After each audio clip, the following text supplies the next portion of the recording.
We are back for another episode of Everyday Racism, brought to you by Believe UK and Music Minds Matter. I have got three very, very special guests in the building. First and foremost, we'll start off with Alex from Love Music, Hate Racism. Hello. I'm so formal with it as well. Hi. Also, we've got Groove, a DJ, and say overall music personality, if you want to say that. Yeah. Like producer, vocalist, DJ. I like the fact of when you say vocalist, so does that mean that you just like sample your own voice or actually singing or? So it's like a bit of singing, bit of rapping, and then also like loads of vocal production. Like I love getting into that. Yeah. Jeez. And last but not least, DJ and also fellow radio friend as well, RebelClash. How are you? Good. How is everyone, man? How is everyone? Lovely. Yeah, Lovely. doing Happy great. to be here. Good. Just before we got off air, we were talking about a whole bunch of we were talking about a whole bunch of Netflix documentaries and all sorts. Dystopian. Groove, I'm going to be checking up on you to make sure that you do watch all of them that we recommended. We wanted to talk to you guys today about the influence of music. When you do speak about that, what's the first thing that comes to mind if we start off with Alex? The influence of music is that's definitely a podcast in itself. I mean, it's I think music is a reflection of it acts as a reflection of society at large. How it's perceived is very different depending on what your view is of the world, but it can also change people's minds of the view of the world.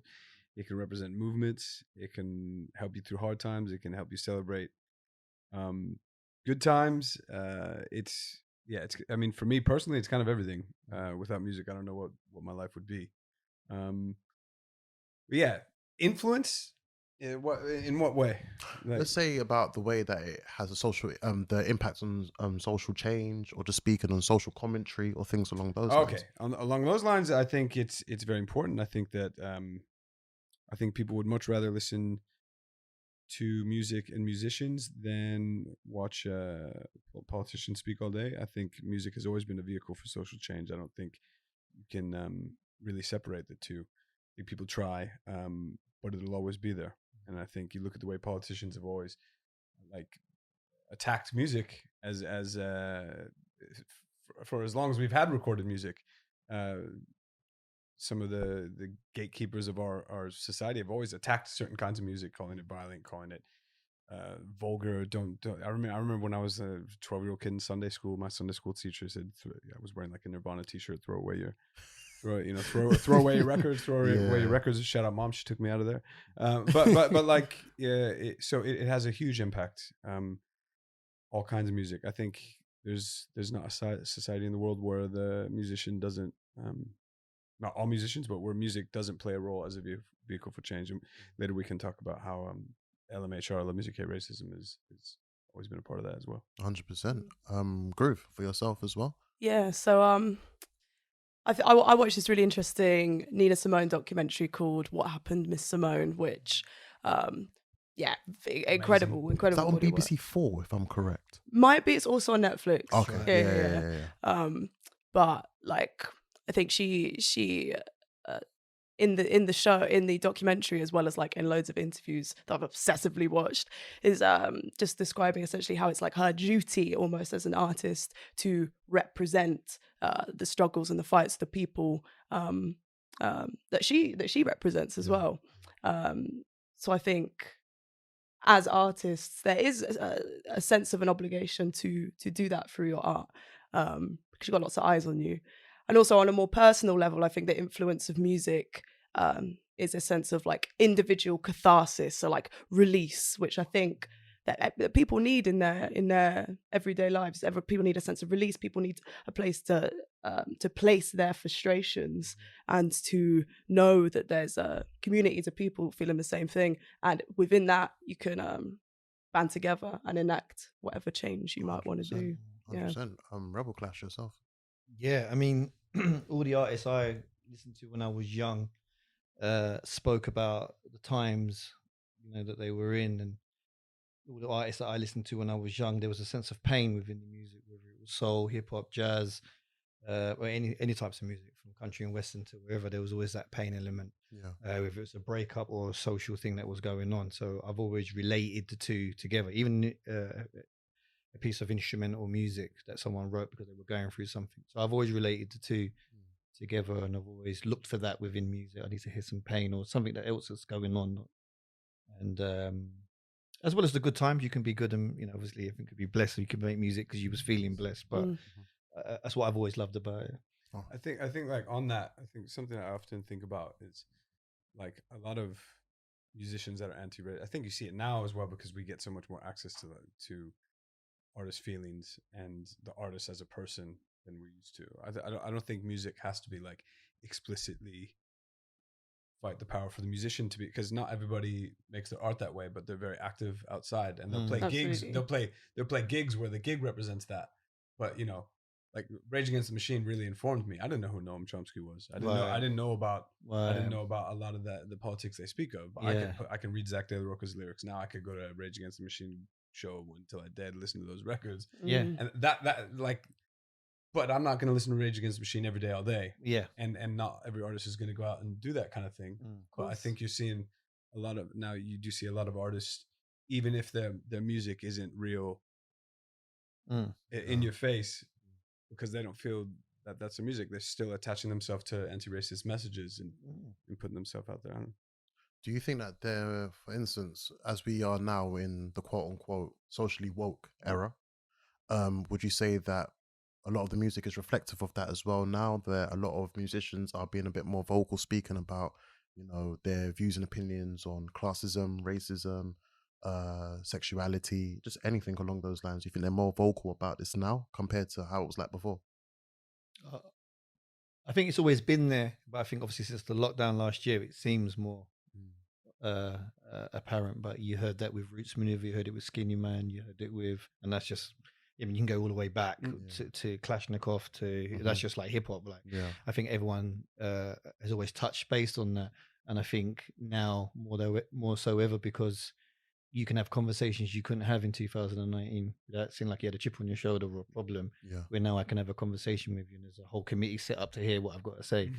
And so it seems like more and more people, but I just think, like what you said, like part of that awakening is people are challenging, not just in music and just art and being creative. Let me express how I'm feeling within these times with all these subject matters that I'm affected by. I love that. I freaking love it. More of that. Would you say that there's more people that are going out there and looking for it more compared to how it was like before, of where it serves its purpose, let's say, to a casual consumer? Let's say if it was a song about racism or a pro-black song, it will serve its purpose during Black History Month, and then after it just goes deep into the archives and we don't really pay attention to it again. Whereas now it's like it's something that is, there's more people that are vocal about it now. Would you say that there's been that increase in that sense? I think, like Patrick was just saying, it's because more people are understanding of the issue of racism as a whole. It does make it seem like there's less of a chip on your shoulder, because people are more informed of the experience of someone who is Black, of someone who is working class, or any kind of marginalized group. So I just think there's more of an openness, but of course with where there's more openness, there's also more pushback, more retaliation. I think you see more, we're consuming more conversations, and we're consuming more messages just generally, because people are attached to their phones, and people maybe they're at work and they have news running in the background or social media feeds running in the background. People are consuming a lot more, but I think that music for social change, like they both said, has always been there. So I wouldn't I don't know the data, but I don't think there's necessarily more people speaking up now. I just feel like we have more access to messages. People have always been speaking up, and what you say was a very good point. Is for every message, I think when I get really cautious when people talk about like the woke era, and cancel culture, and socially woke or these things, because I actually think it's all good for us here, like talking about anti-racism, but there's still a very strong far right and racist rhetoric in other circles. They're just not here in this room. And so I think music will always play a pivotal role in changing people's minds. I think music can change people's minds, because you can you can change someone's mind. And I think music has a better chance at changing someone's mind than politicians. You know, I think the key thing you mentioned in politicians, I do want to put this out to you guys. We've obviously seen the recent stigmas that have been attached towards social change and the lack of progression within social change, and they often use a genre or a musical movement as a scapegoat. Remember before when it was garage, then it was grime, and then I remember now they've obviously moved it towards drill and like songs, genres along those lines, where there's obviously the connotations of aligning drill songs or artists towards violence on the streets as well.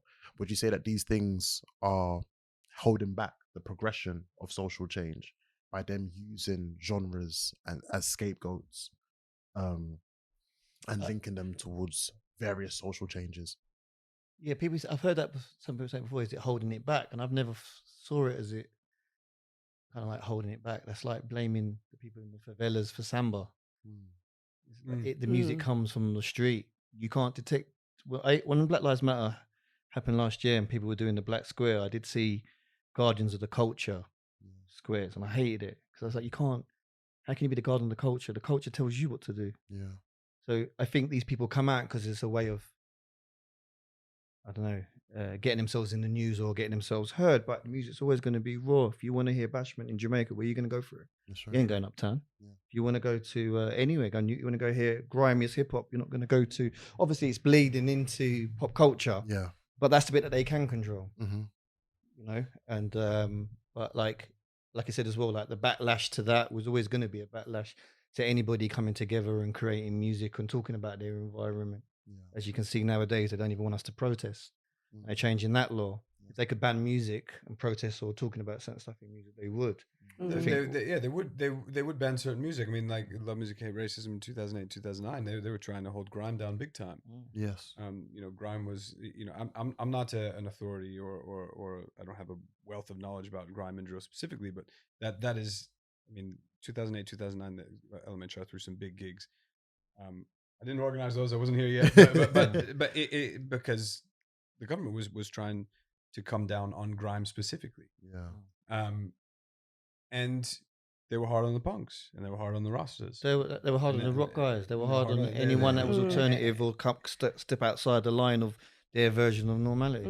You know, speaking out. So I think it's like, I'm interested to hear what Grove and what you have to say about like some of the specifics or like what's happening with the way they will drill music now. But I think it's important like for all of us to try to connect the dots to the past. You know, like LMHR was founded in the late 70s. Well, sorry, Rock Against Racism was founded in the late 70s, which is, you know, the shirt I have on, We Want Rebel Music. That was from the letter that Red Saunders wrote to the press. And Love Music, Hate Racism, our name comes out from that letter. It says, we want rebel music, we love music, and we hate racism. That letter was written to the press, calling on Eric Clapton, because Eric Clapton was endorsing Enoch Powell from the stage in Birmingham on a proper racist rant. And, you know, the National Front was getting like 20% of the seats in London. You know, one of the founders of LMHR, he was telling me he was 10 years old at the time. National Front was in his schools beating kids up. You know, like beating kids up that looked like him. You know, so, but music changed their minds because when these kids of sons and daughters of people in the National Front went to gigs where Rastas and punks were coming together and playing gigs, and they love it, and they go home, and their parents are, "What are you doing at that gig? What are you saying?" And it caused, you know, conversations in the household. So if the government wants to stop drill music, then let's book a drill gig. You know what I mean? Like, there's that. That's they've got to keep up. We don't have to keep up with them. They've got to keep up with youth culture. And like you said, at the Rastas and the National Front, they used to riot and stuff. But before the National Front, 69 Skinhead, when the first wave of African Caribbeans came to the country and they connected with the music and the food, especially what they were talking about, the British government at the time saw people coming together. So they started saying, oh, well, that skinhead, you're racist. So the skinheads themselves being rebellion were like, well, if you're going to call me that, I'm going to be that. And I think that feeds into the whole divide and conquer thing that the government essentially want. They don't want a united people, especially of the people that they've left disenfranchised. Like usually the people making protest music are people who have been not taken care of by the system. So in order, like you were just saying, if you then point over here, be like, this person's a gangster, this person's a racist, this person is advocating for this and this and this and this, then everyone, like no one's gonna have like a united message or approach to challenging like the real issue, which is the government, hoarding control all the time. I think there's different ways to speak about oppression through music. That there's two different methods, and it's literally just hit me just now, of the sense of where you've got the one where you deliberately and you go directly to attack the political parties or governing bodies or people of authority. Prime example being like with Fela. A lot of his music was based about speaking about oppression in Nigeria, and he was targeting a lot of his music towards the government in Nigeria, saying, yo, sort this out, it's corrupt, it's messed up, we need to sort this out. So there's that side. But then also, if you flip it towards the side that we see of now, of where you see it in drill or grime music or things along those lines, I feel like that's still a way of speaking about oppression. But obviously the music scene is very misogynistic, if you would like to agree. That is very male dominated. And with men, we'll realize that they're very proud. I will never want to admit when they need help. There's a lot of times I listen to drill music and I feel like as if it's a cry for help. Yeah. That it's social commentary, and as much as he's speaking about the perspective of what he's seeing or what she's seeing from his or her estate, it's still a cry for help, of saying, I need help, this needs to be sorted out, you guys have neglected us, here we are, and this is the life we have to live. So I see it in that sense, but trying to use that as a scapegoat, I think is poor, because violence existed before then. Well, it's silence it, right? Silence the music. I mean, they've been trying to keep people quiet for a long time. I mean, coming from the States, when there's mass shootings happening, they were listening to this. Yeah, they were listening to this kind of music. Don't listen to that kind of music. I think people that run government and people that run big institutions know damn well, just like we all know here, that music is powerful. It's very, very powerful. Show me an artist in the last century that like look what Bob Marley did. That's just one person. That's just one artist. Look at what he did. He brought leaders on stage and they held hands. They tried to put a hit on him. Like music is very, very powerful. So as soon as there's a hint of anything, whether it's anti-government message or anti-establishment message or something that can be politicized, they're going to go for it. They're going to go for it, and they're going to focus on how to divide. And I think as artists and people who are anti-racist, like, we need to stick to the ethos of keeping people together. Like nothing demonstrates more. I know this is one of the things that we say at LMHR, but like nothing demonstrates more that we have more in common than different than music we listen to. 100%. You and I could put on a record. This is our first time meeting. You and I could put on a record right now that neither of us have heard, and both resonate with that music. Like, this is sick. Yeah. You know what I mean? And talk about it. Not many other things can do that. Very true. So it's scary to the people that want to keep it down. 100%. One of the key things I wanted to ask you, Alex, was as well, I remember Love Music, Hate Racism from the early days, like when you was working with Roll Deep around that period. I think that was 2004, 5, 6, if I'm correct. And I remember a lot of the festivals that were going on as well. How did you use live music as a tool to help spread the message of Love Music, Hate Racism? So when you say how to use it, Love Music, Hate Racism, I wasn't here yet. Yeah. But it's really a continuation. There's a book I recommend everybody read called Babylon is Burning, written by Rick Blackman. I'm actually in the middle of reading it right now, and I just interviewed him for another show. He's talking about kind of like from the 30s all the way up until now. So in the early days of LMHR, they were very much doing Rock Against Racism did, in the way that they were putting on shows in places where people like the BNP and people like the EDO were getting seats in office, and there was like a real far-right racist movement happening, and they were going and putting gigs on in these places, just the way that Rock Against Racism was doing in the late 70s, bringing different genres together. So there was punk and reggae weren't the two main things at the moment. So then we were bringing in the artists you're talking about, bringing in indie and grime and things like that, and it really carrying that ethos that Rock Against Racism started. And just proof in the pudding that it works. I mean, last summer you were there, RebelClash. We programmed a gig in Beckentry, Dagenham, in Parsons Park, free gig. We had Dunlets, we had Dennis Pavel, we had the Nova Twins, Tina Edwards, Yolanda Brown, Frank Turner, LMHR Collective. We put together a collective of musicians. It was great. A big free gig, all the residents of Dagenham. 10 years ago, one of the founders of LMHR and the sitting councilman were banned from that park, said, "You'll never show your face here." Oh, wow. And the BNP had like 10 seats. Very, very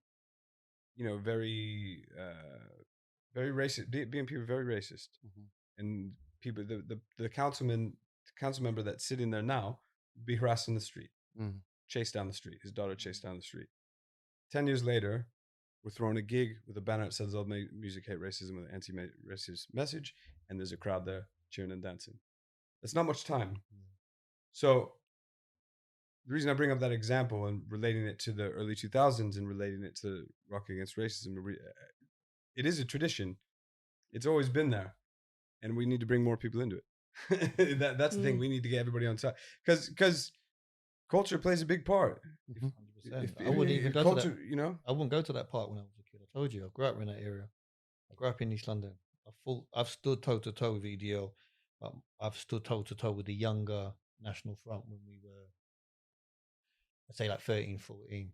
So even having it at that park there, me turning up to play, I spent the whole time walking around going, I can't actually believe this is mad, because I've run through that park. When they've had circus come through, they'll have it at that park, and everyone will be like, I'm going barking circus. I'll be like, yeah, I ain't going there, man. You're mad. It always kick off. So to see that, and remember you telling me about that, I always thought that when I was in the 90s, we didn't go up to that part of it. It's literally just like the beauty of music that I was able to make that all just change in that sense. But music will make you do stuff. Like I remember in Romford when I was a kid on a Friday night, they had a hip hop night. Yeah. Everyone knew if you went to Romford, when the pubs open up, you're going to get done by the pub men. But we still went because it was hip hop. Yeah. It was like they were playing like 4 hours of hip hop. Like it was hard not to then, you know what I mean? Like, or go raving when mum went to work. 100%. Music will make you do all that, man. 100%. Grove, yourself being a recording artist or being a vocalist, being a DJ and a producer, in a sense of where you're able to see all different aspects of how influential music is through your message that you put out through the music, but also of what you're playing out as well. How have you used it as a strong tool? Because I know you briefly mentioned it in like your recent interview of being black and queer, if I'm correct. If you can expand on that, on how powerful of a tool you've used music. So as part of like my debut EP, which is called Queer and Black, I think the main thing was just to like we were talking about earlier, to just like inform of like my experience. And then also on the EP, I kind of delve into, I wrote a track called Black, which was, I wrote as a reaction to the Colston statue being pulled down last summer. And just to kind of explore my relationship with my own blackness, especially because I'm like dual heritage, grew up in like a super white place. And through that, it's like I've met other people who have, who are also like dual heritage, grew up in, you know, village in the middle of nowhere, and I'm just like having that and meeting each other on that level, knowing there's that shared experience of being quite disconnected from like half of your experience, and then reconnecting with that.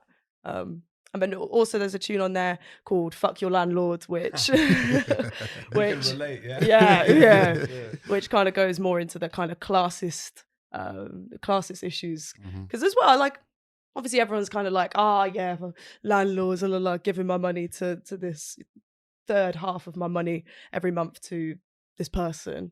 But then it's like, okay, cool. So we're all feeling this. We're all feeling this, that this is unjust, and it's been creeping up in terms of like the amount that's being taken.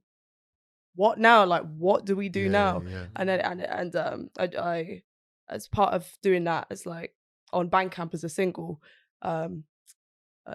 some of the proceeds went to Acorn UK, which is like a housing union for people who have been done bad by their landlords. And I think just like really encouraging the fact that together as like a unit of people, as a community of people within like things like unions, we've got power. Like we've got a lot more power than we're led to believe that we do. Yeah. So I think just like during gigs, just really hammering that point home is just important for me. Definitely. It's like trying to utilize all the different tools that you have, that you've been blessed with and given to actually use to get a message across. It's funny because even like when I met RebelClash for the first time on radio, he had like all his vinyls out, and the rhythms he were playing was like, these aren't the type of songs you should be playing during like daytime, Tuesday afternoon or anything along those lines. It was like you were playing Percy's or things that you personally like, but also I noticed, I don't know if it was conscious or subconscious, but it was songs with messages in there, but with vibes. Yeah. If that makes sense. Yeah, yeah. Is that something that you've also allowed yourself, of using that influence that you have of people you don't even know who is locked in to the radio, but utilizing that position and using that as a strong influence upon people to get your message out in that sense? 100%. Yeah. I just felt like even when like last year when that politician said that we had to retrain and everyone that was in the creative industry, and I was like, my brains were like, well, shit, what are we going to do? And I'm like, brother, you are art. You change every year. You change. Forget your music. So, and also, this is the time to talk about it. Like, I want more art, more films, more music, more anything, short movies, books, anything you want to do. This is the time to talk about it. He's telling you to retrain. What he's actually saying to you is keep doing what you're doing. Yeah, 100%. So, playing reggae, I do the same. I just play the music that obviously my family came from Jamaica, so what they used to play, what got them through. My parents, when they came, Windrush era, and what got them through, that's always been in my household. So with the reggae, then I tend to go for the songs that has something in there, and like you said before, with a vibe still. Yeah, 100%. There's a conversation that I had with someone briefly a couple of weeks ago, but we were speaking about the terminology of the term urban being dropped from the musical dictionary, if you want to call it that. And now being replaced with the term black music. So you said, obviously, if you're talking about genres, they said, what do you mean by black music? I was like, oh, so, hip hop, grime, things along those lines. And they said, but would you really classify that as black music? I sat and thought about it and said, but it's of black origin, if I'm correct. They said, but a lot of it has to deal with class as well. That is coming from inner city, lower class, working class communities. So we go to that and ask the question, what is black music? And could you necessarily pinpoint certain genres to that? It's tough because I think if you look at it, like if black music is defined as music with black origins, and most of the music would be black music, like house, techno, all black music, R&B, jungle, drum and bass, all black music. Rock, rock and roll. Listen, punk, man. All From of it. Days there. No one was doing what Jimi Hendrix was doing with a guitar. You mad? Yeah. No, listen. If this is a long and tricky conversation, but if you want to get to the bare bones of it, all of our music, whether you're coming out with electronic music right now, or you're in a heavy rock band, or no matter what you're doing.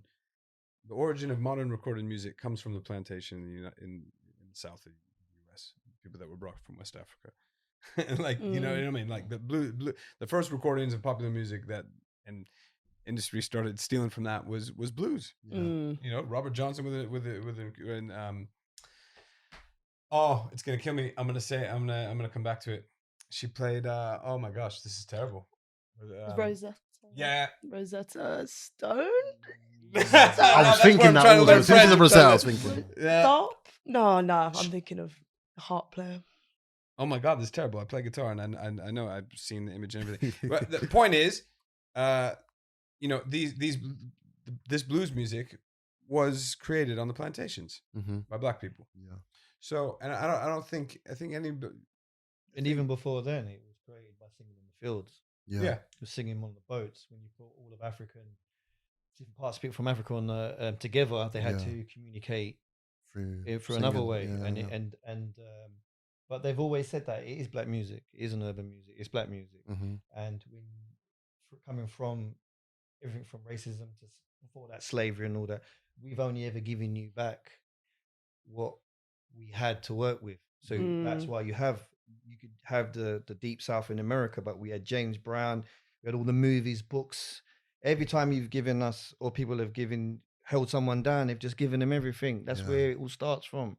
But this whole thing about, you know, what is black music? It's a struggle. It's pain. It's everything. It's life. It's going to be a conversation forever. Whether you know, Yeah. no matter what words they're trying to throw out. You know, so even the music that is most explicitly black, created by black people, talking about black black struggle, performed by black musicians, there will still be people who are not black who study that music. Look at jazz. There'll be people that a white kid in Bracknell that goes to school that learns it and is gonna be like, but wait, I'm playing it. Yeah. And so I think to get through to those people, say like, but this comes from black people. I think that's gonna be like a conversation that always happens. There's always gonna be people like, but music doesn't have color. And I think to get through that, you have to kind of. It's a bit of education. Like I play the electric guitar. Jimi Hendrix is my hero. Jimi Hendrix doesn't look like me. Yeah. And his life experience had nothing to do with mine. So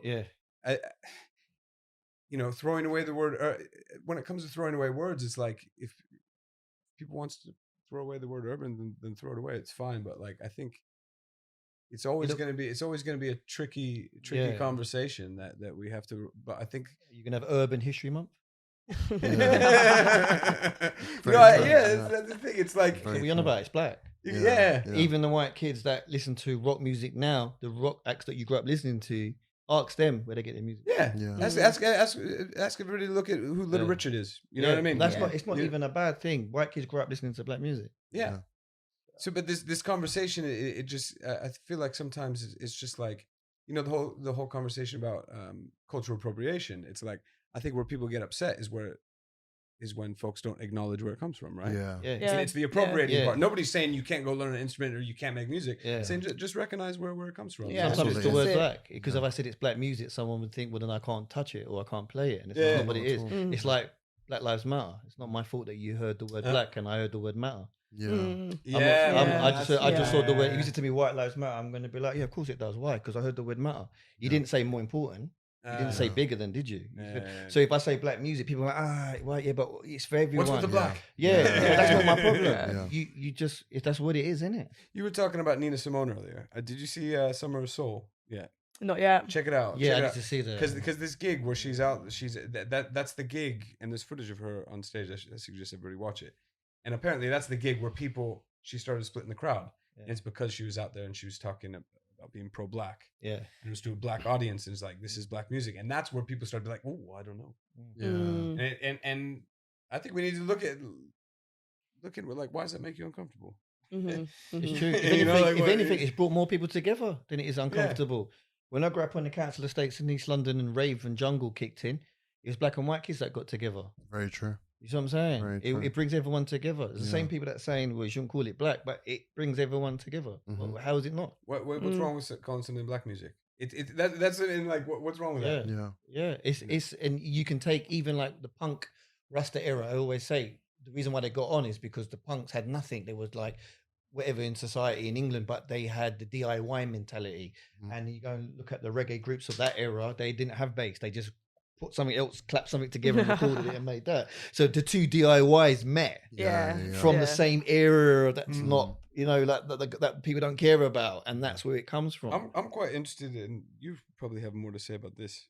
I'm quite interested in electronic music because it's something that I'm not well versed in.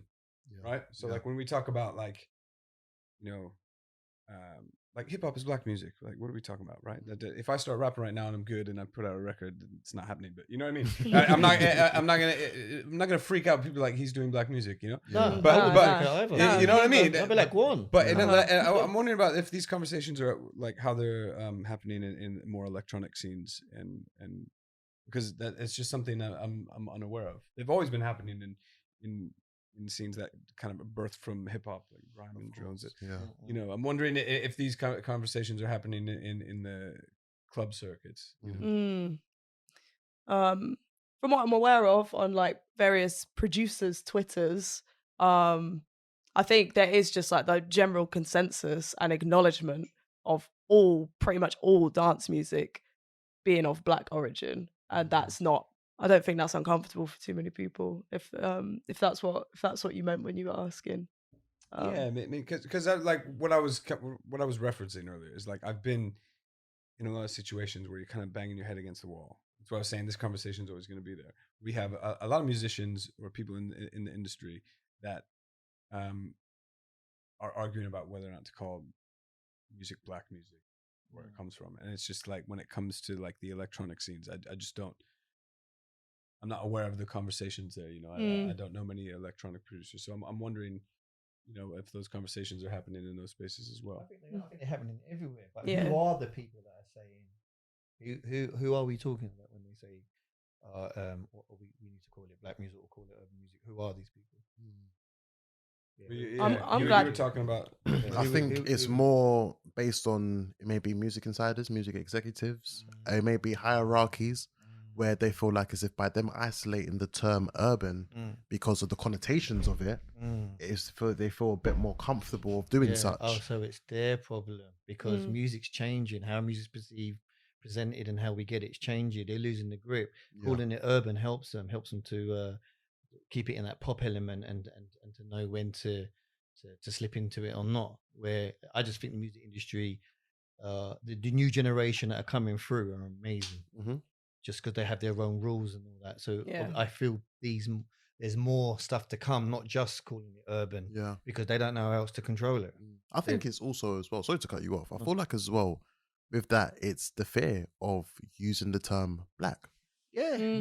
Man, of course I just think it's just a big fear. It's come up since Black Lives Matter to from the football till now.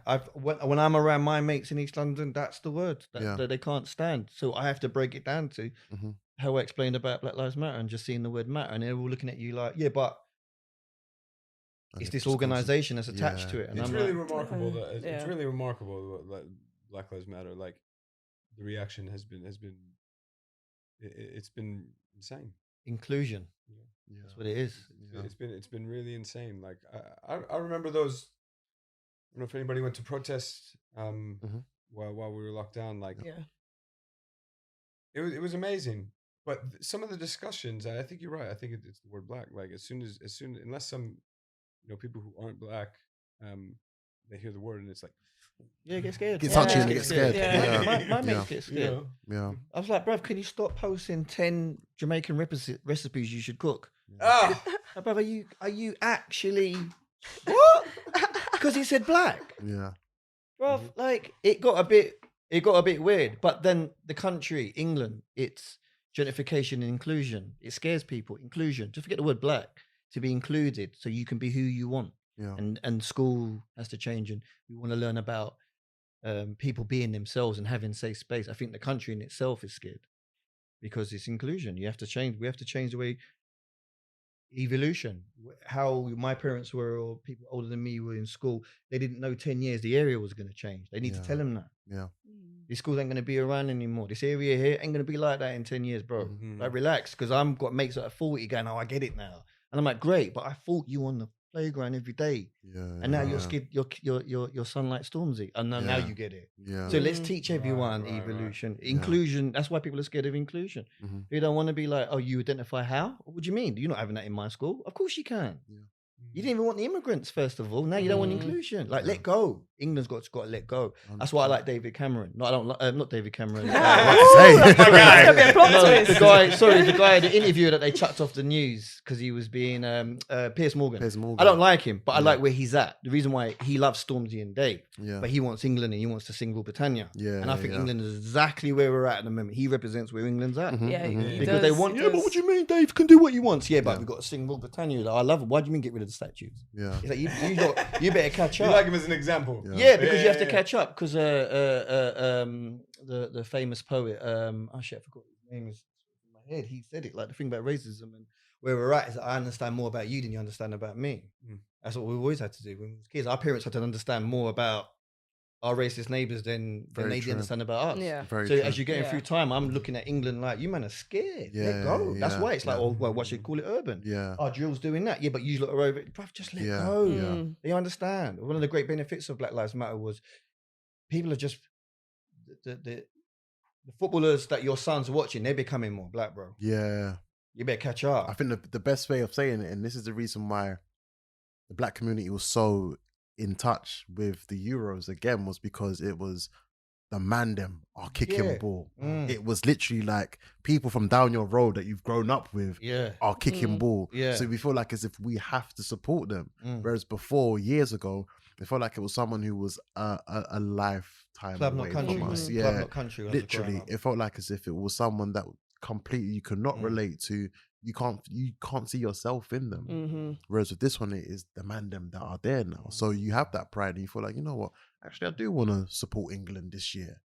You know, so my view on that is I live in Wembley, so my head kind of spun around. I was like, yo, am I at the EDM protest? Where am I? Like you know, I was actually kind of I don't want to go like too deep on the football thing, but like I was amazed at like some of the disasters that was happening on that game, because I can see the stadium where I live.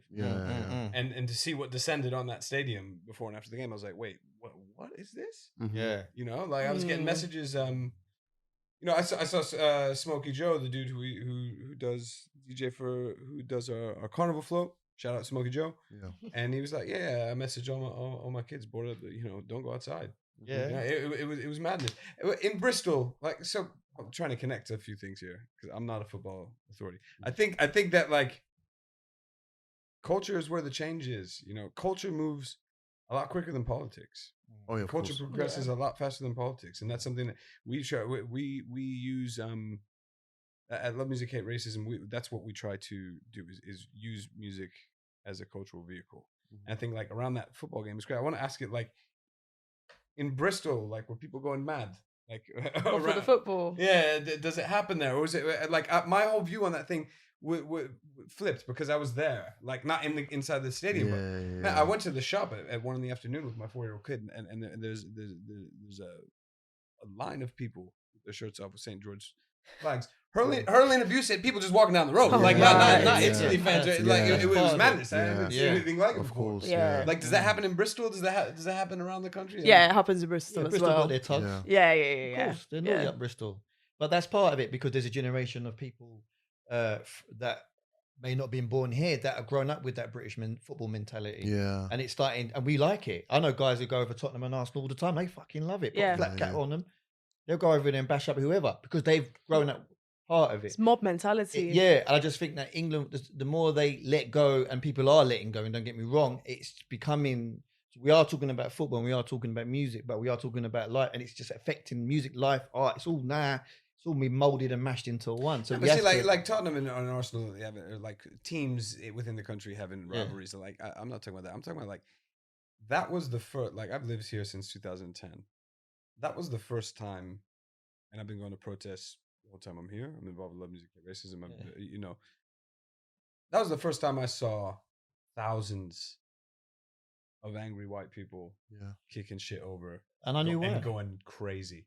And I was like, "Yo, this is the best thing the team has ever done." Yeah, right? But it's frustration. It's working class. That's what football was about. The working class in your area. You worked all week, and on the weekend you had it because you had to get it off your chest. So the English that have been indoors on lockdown and BLM and marching, they've been in their houses like, what's going on? And they've come out and it's all there now. You got black players, you got thugs, you got other people that want to get into football. It's all just going to come out how it did. So you know, it's part of. I was there when they said that they were going to attack Trafalgar Square, the My Man statue. We all went up there because we knew that it was the turning of the tide. It was the football lot that were gonna wanted to row the Black Lives Matter lot, and it was frustration because everyone's just been indoors. Like shit, man. Like, it was inevitable. I was telling all my mates that it was inevitable. It was gonna go off, whether it was football, boxing, or people on the streets. It's just we're all kind of just washed our shit out in public in front of everyone, and we've all just got to deal with it. Mm. I just think if once you've had those kind of conversations, like we can have better conversations now than at that time. And like even this conversation about music and your responsibility with it and talking about it's great to have it now. That's why I always say to people, energy's run out. Wait, just give it a couple of things, then you can have that conversation. Everyone's just got tied in at that moment. And now I'm having better Black Lives Matter conversations with cab drivers going, no, because you're indoors, world stopped, got no money, reading the papers, watching Sky News. I was delivering for 3 months and the Jamaican can't pronounce it. A celebration of Jamaica's ending of slavery and what went on in Kingston. This guy said to me, "How come you're not out celebrating?" I said, "I am. I'm delivering food to you." And he goes, "Oh, I wish they were more like you." I said, "What are you on about? You're not going to see that in your Sky app, are you? You're going to Very reward your true. neighbours." Yeah. Yeah. Yeah. It's like, oh, do you know what? We're all in the bubble. Wake up, get out. Yeah. You know what I mean, it 100%. relates into music now as well. People are going out, whether the music's conscious or not. They want to rebel. They want to get out in front of a speaker and have it. Yeah. And I can understand that mentality from my mates who don't give two shits about anything. Just give me drugs. I want to go to a rave. I don't know what that is. That's a release. It's the same with, I don't give two shits. This is England. We're watching football. Yeah. It's that release right now. And I think the government is scared. And like we said, which is a great point. We're talking about urban and calling it urban or black. I'm starting to see these barriers being put in place because they don't know fuck what to do. They just don't know what to do. They're like working from up, going down when they need to go down up. But it's funny that you mentioned the barriers, men talking about black music, because do you feel like as if these barriers have been put up where they say we can accept black music as being these genres, but not these genres? Yeah, that's the if worst that thing, makes isn't it? sense. Where they've tried to police it. So, for example, if you're saying the black music, prime examples would definitely be your typical, your hip hop, your R&Bs. But if there's anything else, for example, you have black musicians that are indie, that are alternative. You have black musicians that make pop music or rock or things along those lines, but that's not classified as that. Do you think that that's apparent, that's more apparent now, of where they try to police and put these barriers up for various musical genres? I would love to hear what Grove has to say about that. Your generation coming in making music now. Do you? It feels like, I think a big thing that's been acknowledged recently is the fact that if someone who is black makes pop music, it's automatically assumed to be R&B, or it's automatically assumed to be this or this or this or this. Like usually it was the term urban. Which just felt like I'm glad that the word urban is gone, because it just felt like a word that I don't know, usually middle class people would just be like, oh yes, street music. Exactly. Johnny's listening to urban music. Exactly that. But I feel, I don't know, as someone who is like of colour and making, I guess, like kind of like punky electronic music, I don't know. I feel the big, there's like a big mesh of genres going on currently. Like there's someone who can, as opposed to having to make, I've made a grime EP, so therefore I need to make another grime one. It's like, okay, I made a grime EP. I can now diversify and combine these things that are authentic to me and put this out as another project. 100%. And like the diversity of sounds is being embraced now. Like for example, in my music, I check in like punk, pop, jungle, dancehall, and I don't need a name for that. It's just it is what it is. I do think now is a very interesting time, because something you're talking about, like with these labels, right? Like a lot of that used to be facilitated by record labels and big business, but that lid has kind of been opened. There's a lot of artists now and there's a lot of labels that recognize that those days are over. And when you talk about mixing a lot of stuff, like just as an example, Billie Eilish is apparently, one of the biggest artists on earth. I listened to some of that record that she just dropped. There's all kinds of stuff on there. Really? There's like a slamming, what was that song? Oxycontin. I was like, whoa, this sounds like Massive Attack, but now with this 19-year-old girl singing on it. And it's like, the lid has been opened. Like an example is Chance the Rapper. Like that guy's DIY all the way, like he owns the rights of everything. So I think labels are starting to now realize that like the Pandora's box has been opened, and you've got a situation where not everybody, the listener doesn't listen to just, it used to be 100%. The listener just like, I'm a punk guy, I just listen to punk. I'm a hip hop guy. I just listen to hip hop. I think Right. I think those days are over. Yeah. I think definitely. people's ears are opened up. Everything. Yeah. People's Yeah. ears are really. I feel, Everything. and I feel like it goes back. Like I could put on, if you show a 15-year-old kid the Rage Against the Machine record I was talking about earlier today, they'd be like, "Wow, that's kind of hip." Yeah. Yeah. You know, and you could play them a drill tune, they'd be like, "That's kind of Yeah. hip," and they wouldn't be shocked to hear stuff get mixed together. So Yeah. I'm really interested as to where it goes. You know, I refuse to be the 70-year-old person that's just like, I just wish music was back like it was in the late 90s. You know, like I'm really it's something, maybe it's a personal thing, but I'm really interested in music that's now and where it's gonna go. I was listening to your EP on the way over here. I was like, wow, this is really sick. It's really interesting. Thank you. So it's, you know, and I'm trying to do that with LMHR. We did with the LMHR collective. We basically just pulled in musicians and did a gig and did a video. It was great. We pulled in Lady Sanity from Birmingham, Lloyd Luther from Leicester. We just said, send us some songs. We're going to learn it and play behind you. And it's like, I think London's beautiful for that. Just the mashing up, and I'm sure Bristol as well. Just like the constant mashing up of things. You're an example of that as well. You know, like who you've played with in the past and stuff. Like that's the most beautiful thing. Is the mashup. You know, like, but that's and all the sounds that come out of the UK was because it was being mashed up.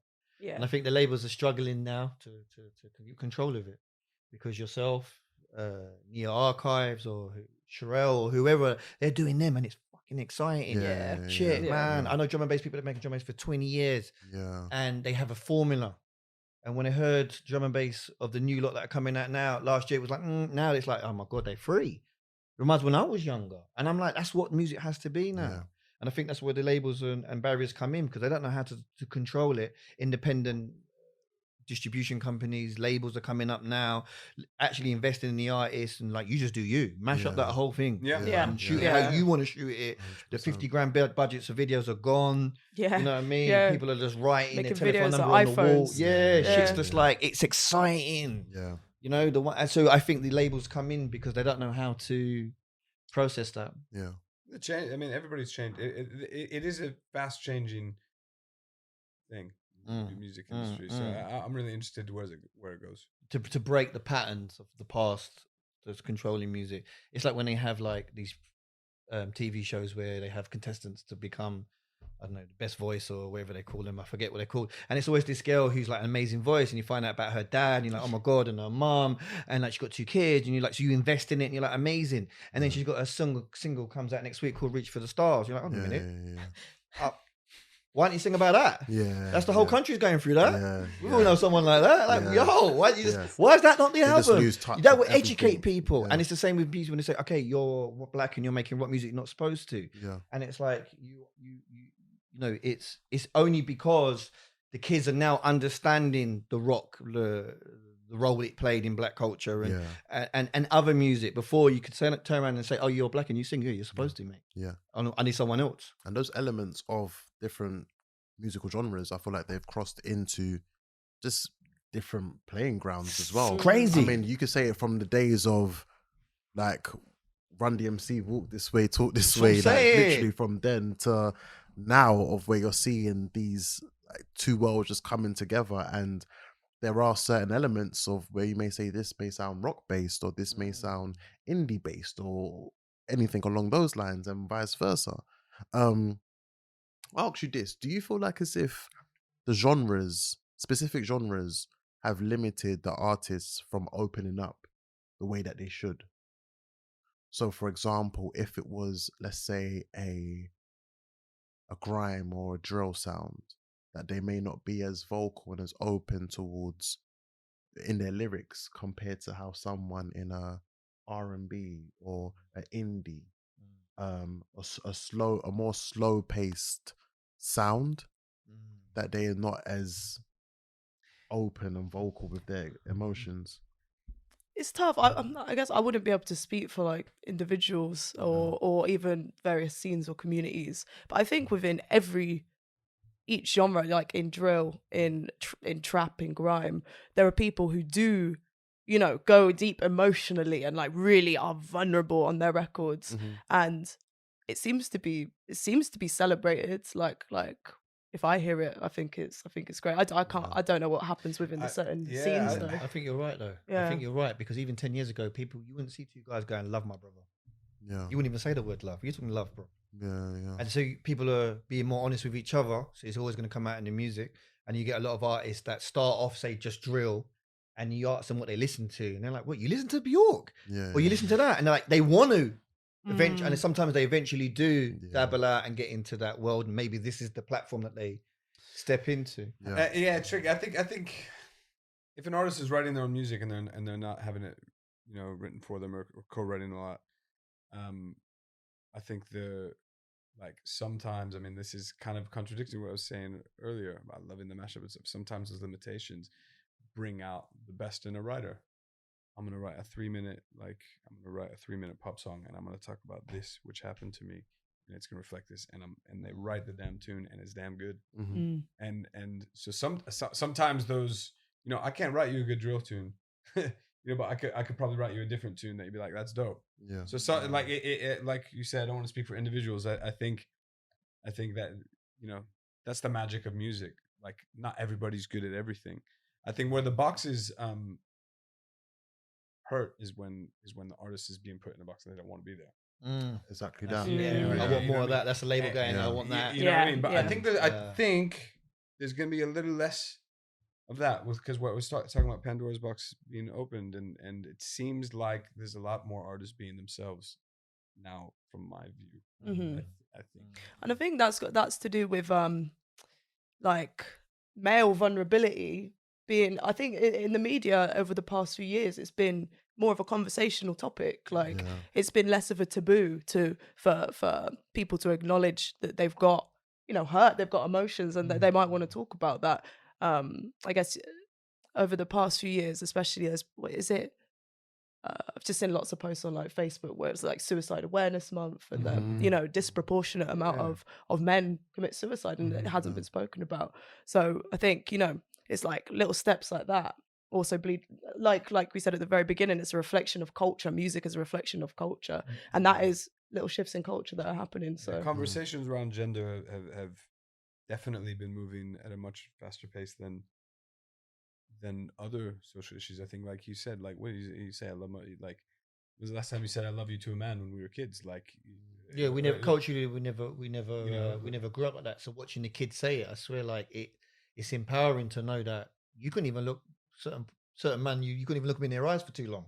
Brother, you looking staring at before. Do you mean That's why we used to say weird things like that. It's weird because it's like when you bump into someone and like you're like, bro, what's going on, man? I ain't seen man for 10 years. What's happening? And the person will say to you, "But man's just here, innit?" Yeah. Well, that's it. Have you married? You got kids? What's happening? Like you're just, I want information. So, the youths are so like, so vague and man's just here, innit? Because they can't.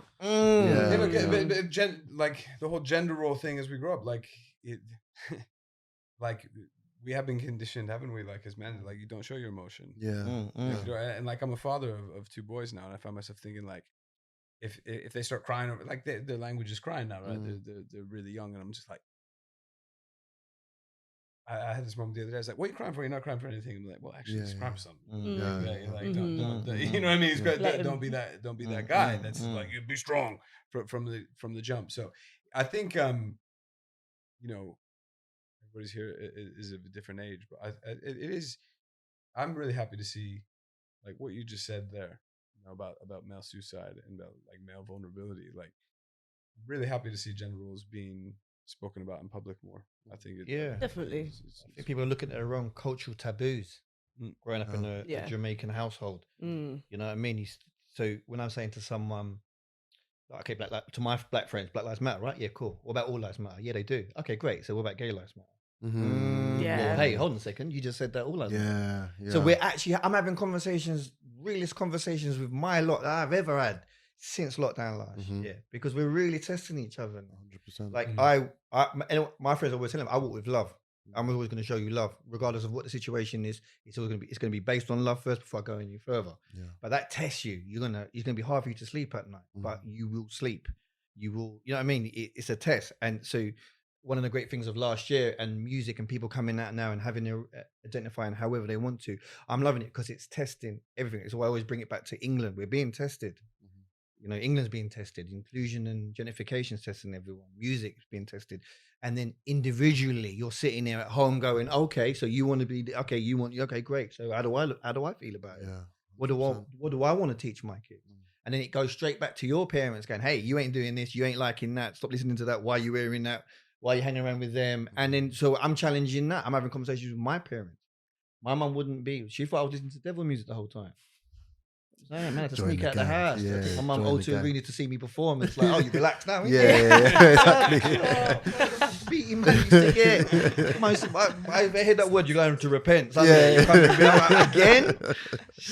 I think the man. funny thing you mentioned, Alex, is when you mentioned about being conditioned to believe in and act in a certain way. Do you feel like as if, based off of the oppression, and especially with last year being such a heavy year with everything that we'll face, do you think it came a point as like black musicians, black DJs, black music execs, it just came a point we just felt tired. We were just tired. We didn't want to talk about it anymore because it's like we're talking about this for this period of time and it's called quote unquote the BLM era, but I've been going through this all my life. Yeah. I've been going through this all my life. So why is it only now, this summer 2020, we're having this conversation? Yeah, because you look at the conversations you had prior to that and you feel how difficult it was. Yeah. Yeah. Do you know what I mean? Like, I chat to Bridgens that, I'm like, bro, when I brought that up, remember you was all, this is before you posted 10 Jamaican dishes to eat. Yeah. Remember that 2019 massive argument? And I said I felt like that. And you was like, oh, her. Do you know what I'm saying? And now we're having that. I'm not hating on that because I may not even have explained myself better. You may not have heard me. And now we are. Let's jump on it. And that's what's scaring people. I think it is that that it's good to have that uncomfortable conversation and dialogues where you can actually learn from each other. But I just remember there was around that period, it just came a point where it just felt so draining to have this conversation. Unbelievable. Yeah, it was unbelievable. Super draining. It was that period where I threw myself in. You know, I don't know if any of you here know Zach. He's been doing LMHR for some years. I wish there was a recording of my phone call to him where he basically just like kind of put me to it. I'm tired of this dude just phoning me up, screaming down the line about what he's seeing in his flat, you know. And he's like, all right, man, well, look, why don't we just put you to it, you know? Like okay, you're screaming down this is me paraphrasing. Yeah. But like, one of the things about this dude, Yahel, he's leader of a band called Bali Maya Project that you should all go check it out. Bali Maya Project, London. They're sick. And he was holding all these Zooms and he was very active and we had a lot of conversation saying, he's like, keep that energy. I don't want to see that energy go away. And so like when you say it's I'm happy that we're having these conversations, gonna try to connect a few dots here. People that are reluctant to call music black music generally don't want to have conversations about race because they're like, I don't want to view everything through my 100%. I don't want to do that, I think. But some people don't have a choice. You said you've been dealing with having these kind of conversations your whole life. So when this dude Yahel, my friends, and I said, keep that same energy. Well, last week, police officers shot an 8-year-old black girl in the car. She wasn't doing anything. That's right. Every single day since George Floyd, there has been acts of racism. When I die, there will be acts of racism. There's been hundreds and hundreds and hundreds of years of racism. So you have to put, like, we have decisions to make, put ourselves on life paths. Like, how do we, like, why is it so hard for you to call yourself an anti-racist? You see a lot of conversations on other podcasts, other people talk, like, really reluctant to talk about anti-racism. Why? Because it makes them feel uncomfortable. They don't want to have the conversation because it's uncomfortable. And what I find is difficult as well is that I don't think there's a commonly agreed on term of what racism actually is or means. Because I think for a lot of people, it's like racism is like, you know, shouting the N-word out in the street. But there's not, like, people have got such like different levels of understanding. And there needs to be some kind of like connecting off those of like, so we're all on this level. There's so many more people, like, talking about, like, we have so much more in common than different. People's minds can be changed. And I do think we're sitting here because we think that music is one of the best vehicles in the world to do that, to bring people together.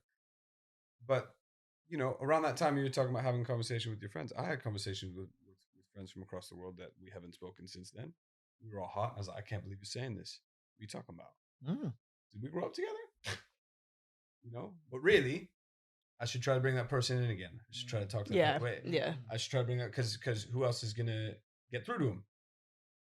But there's scales to the there's scales of crazy. You show them love, and when you're ready to talk, I'll be there. Exactly. Exactly. But I'm there for you. But I think there's so many more people that don't like in their hearts and in their mind. Like you can unlearn things.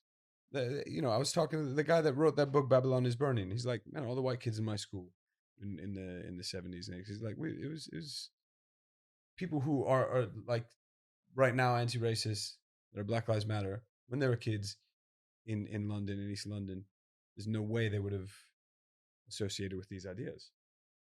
So I think it's a very good thing that we're sitting here having this conversation and that conversations are being had. Because without speaking to each other, and I think music brings people together to speak to each other, I don't see how we'll go forward. And when I say there'll be racism until I die, and after that, that's because of the foundations of our society. But that doesn't mean that we can't strive for a better world and bring people together and see a better world before we close our eyes forever. And I think if we all individually put ourselves on that path, we'll live happier lives, I hope. I've got Jamaican family members that completely disagree with what I said. But I said to them, at my age, I'm glad that I'm open enough to accept the world's changing, people are, and I'm glad that I have friends that represent that. I understand your era, but it's just, unfortunately, I can't. I'm glad to be in a position to be as open as that, and always will be open, and will want my future family to be as open, and I will take the best of the stuff that I was, principles and morals that I was taught. This comes from growing up in a very multicultural place, right? Like you were talking about earlier, like feeling disconnected with some of your heritage. Like if you don't know a people and all you do is turn on whatever the news racket is saying, or reading a headline. If you grow up where I grew up, if you grow up here now, you grow up in France right now, and the only knowledge you have of Muslim people is what the news tells you, what the government tells you. What are you going to think of Muslim people? Yeah, and that's but what if you live next door to a Muslim person, you get to know a Muslim person. You know, oh well, that's a little shit, isn't it? Yeah. Fucking. I said it to a cab driver over BLM. I was in the car screaming at him. What's that with you? Stop reading the paper. Yeah, that's reading it. the sky. Stop chatting shit to your mates that haven't evolved themselves. Yeah. You're having recycled conversations that your dad taught you. Yeah. And then you're living in this weird premise, and there's someone, the Muslims don't want Christmas. Who are you talking about? What organisation? What are you on about? When people say things to me, I sit there and think, what are you on about? Do you do Christmas in Bristol? It's like it's a collective that we're all growing and we're all having conversations, but it's an individual thing where you have to sit with yourself and challenge yourself. And I think that's what I was trying to say with earlier with the black music thing. Is like people have a hard time looking inward. They really do. You look at what's that? People have a hard time looking inward when it comes to anything. People are scared of what they're going to see. Yeah, and that's what it is. It's easy to turn around and go, well, I'd rather call it urban. Yeah, because the word black means that I'm going to have to get into something that I just couldn't be asked about. Mm-hmm. Yeah. And folks with white folks with my color skin, I suggested everybody read James Baldwin. I think he's one of the best American writers that's who ever. I was saying, he's the one that had said. James Baldwin is for me, he's one of the best to ever hold a pen, sit at a typewriter. I saw footage of him speaking to, I think he's in California, a bunch of young black kids. And he says, I've seen a lot of pain. I've lived a hard life. I've been through a lot. But I'm so happy I'm not like my white. I don't have white skin because the depth of the lies that these people have and it's like when he said the depths of the lies, and it's like when you look inward, it's like, oh shit, like there's so much, like the greatest lie ever told, right? The transatlantic slave trade. That's like the greatest lie ever told. Yeah. Mm-hmm. The worst lie, and like. To tear that Band-Aid off, it's not okay. Yo, that song's dope. It's gonna take people coming together our whole lives. But I think some of the most inspiring things that you see happen is when people come together in the face of hatred. And I suggest everybody. I keep taking it back to that Rock Against Racism thing, just because I think some of the footage is amazing. And me, as somebody who didn't grow up in London, I was like, holy shit, multicultural London was like that. When I saw the documentary, I was like, go see White Ride. It was really Amazing. good. It was at the end of it, he's like, oh, it actually validates a lot of the things that we're saying now. You know, and I think you can bring a lot more people on board to be more accepting to others. I think we can. I think we will. You know, but we have to keep on. No? Well, it's like once they keep adding the borders and these barriers, that's what happens. Yeah. We're always gonna reach out to people, and then the community's coming together and people understanding each other a bit more. Yes, you're gonna have that negative and the people that just want it their way and how it used to be, but that's that old rhetoric that dead now. And the lockdown till now has shown it. Whether it's not even about racism, just your job or people around you. Everyone's got someone around that I've dropped them out since last year. How many people have you dropped out since last year? But you're like, bruv, if you're on that, go over there. Yeah. You know what I'm saying? So whether 100%. it's racism or not, man, it's that's that era where we just like James Baldwin is the one that turned around and said the thing about racism is I know more about you than you know about me. That was the end of the I Am Negro documentary. Right at the end, that's the last thing he says. And it hit me because I grew up, the reason why I was around people and like, I wouldn't say forgiven, but I understood why. That's just years of conditioning, bro. Now your son's listening to fucking Dave. How about that? How about that? Eh? I think the best way to conclude this, I'll ask you guys this one question: who would you say are the gatekeepers of this sound and this music and this culture? Just without putting it on Grove, I'd just say her generation, the next generation, and then the generation and the generation and the generation. I think they're the gatekeepers.